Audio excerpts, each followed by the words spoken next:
आज मैं आपकी राधिका एक सुंदर सा आज गीत लाई हूँ आप लोग के लिए। सास बहू का है। एक बहू बहुत सारा दहेज लाई है। दहेज मान लो, उपहार मान लो, जो भी मान लो आप।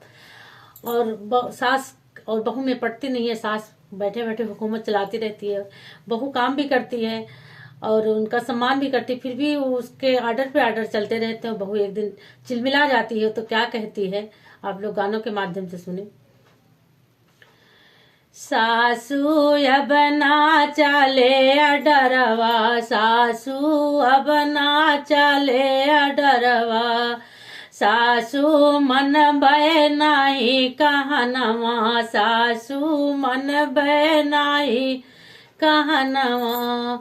बाप जिलेदार है, भाई सूबेदार है, बाप जिलेदार है, भाई सूबेदार है। हमहू पढ़ी लिखी बहुरिया, हमहू पढ़ी लिखी बहुरिया, सासू अब न चले अडरवा, सासू मन बैना का हनवा, सासू मन बैना का हनवा।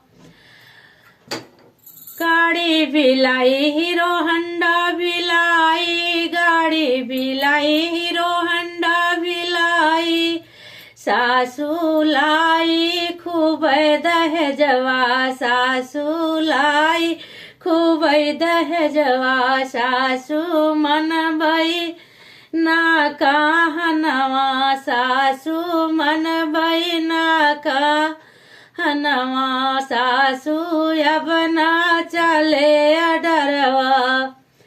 रुपया भिलाई मुहरे भिलाई, रुपया भिलाई मुहरे भिलाई, सासू लाई खूब दहेजवा, सासू लाई खूब दहेजवा, सासू मन भई ना कहनवा, सासू चले ना आडरवा, सासू चले ना आडरवा, हमहू पढ़ी लिखी बहुरिया।